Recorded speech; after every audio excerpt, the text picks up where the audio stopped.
much loved by the flock, convinced a great many to fly with the twins when they left the hollow. He knelt before Riga and presented the crown of feathers their mother had crafted for her, and waited for her to respond in kind. She rose as queen, but did not gift Ager the scepter. His scepter. Despite everything, she still said he wasn't ready. It was a test of his will, right? His devotion. One he would not fail. For he was patient. So patient. Together the twins led the flock away from the oak's hollow to carve new nests in distant boughs beyond the forest's edge. Ager flew far and wide at Riga's behest, always thinking of her test, and returned home with tales of all that he had seen. Dark clouds surrounded them. Fires burned within trees, split by thunderous bolts. His twin kept his words close. Riga scattered prophetic bones and traced their curvature like weathered oaken bends. In them the signs were clear. A great storm did indeed approach, they in its path, and so they prepared themselves for war. I wish you'd just give it to me. I could use it to help us face what we both know is coming. It doesn't even belong to you. This coming storm he speaks of was the flashpoint. The battle of Saturn against the Taken King. It was the shift from stability into dissonance. I failed to shape Uldren in accordance with my goals, but if I were to take all that he was and reveal that past to him now, would he be my brother? Or is it only his echoes that remain? I see many of those same beginnings leading now to different ends. Tell me, would you be so forgiving if Crow carried more of Uldren with him? Would you still accept him?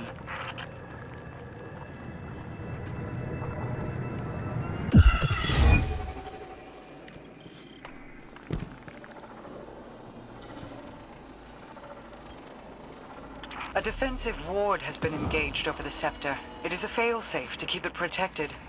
Either my brother found this place without my knowledge and set it off, or the ward was engaged when the surrounding architecture suffered structural damage.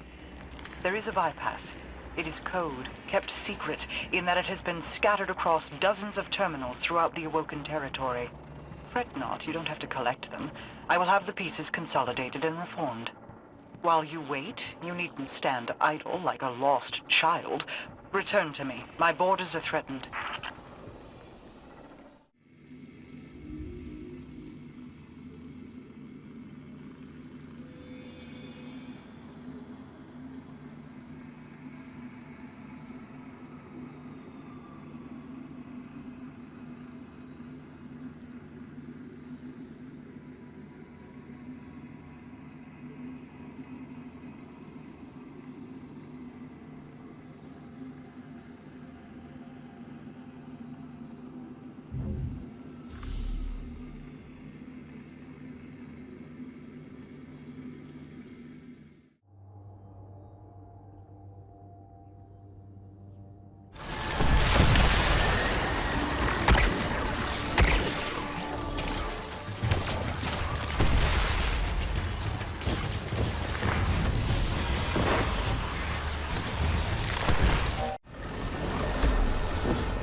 Leader is down for the count. Surprise of the day, he was Red Legion. You both dealt with the ticket on Io. I'll consult her about this. In the meantime...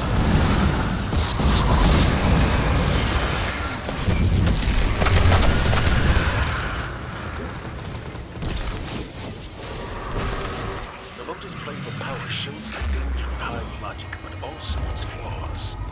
You've proven that the path to victory comes only from the light. We're happy to send the message, Commander. Excellent work. Return to the tower.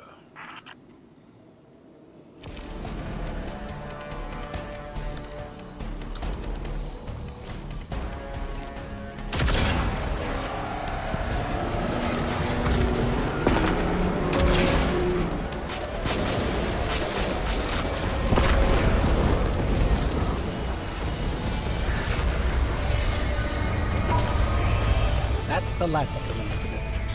Good riddance, evil bastards. Until next time.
Xivu Arath's subordinate came to my doorstep as a thief.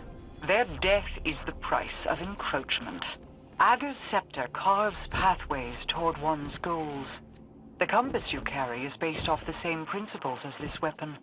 In Uldren's hands, it could have connected every edge of my kingdom. Through Xivu Arath, it would grant an omnipresence within the reef even I could not subdue. Deliver it safely to me. While it may never be Uldren's, it may yet serve to guide what he has become.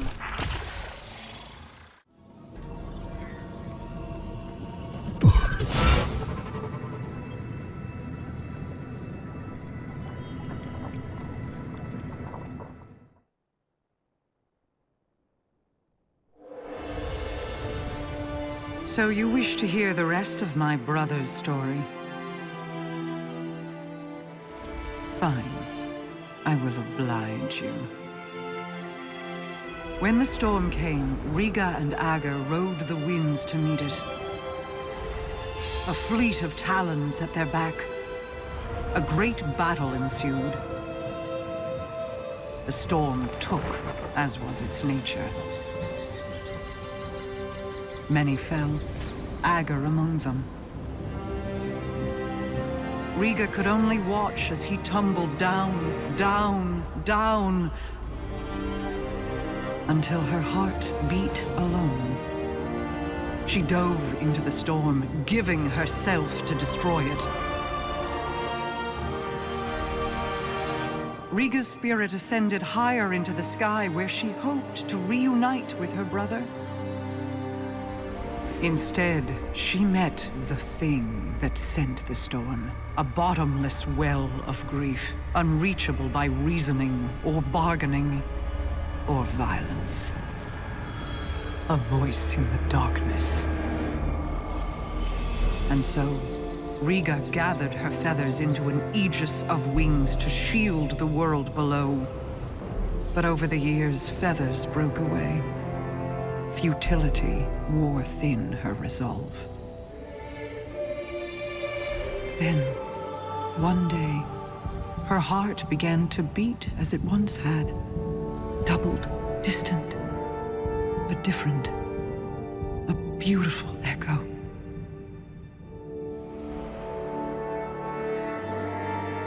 Hope called her home. And though she prayed to find Ager there,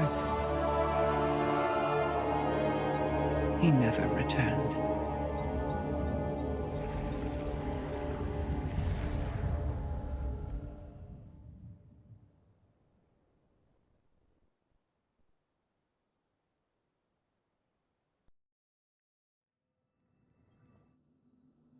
I still feel Uldren's heartbeat somewhere out there. When your crow first stood in my halls, I saw an ember of my Uldren burning in his breast. Curiosity, and a sibling fondness, told me I could stoke that ember. I hope it is not a lie. I hope he is more than the last ebb of hot ash from a long dead flame. Many of his faults were not of his own making. Uldren's decisions were his, of course, but driven by whips in the hands of others. Myself included. I will have to offer him more than an old story of an empty promise if I wish to see that ember burn again. This is the path I led Uldren down. If certain actors had kept to their roles, I would have wielded Mara Sov, Light-Bearer. But even Mara Sov cannot control everyone. I celebrate his resurrection in the light, but I detest seeing my brother rewritten, his greater self sloughed away and swept into the cellar.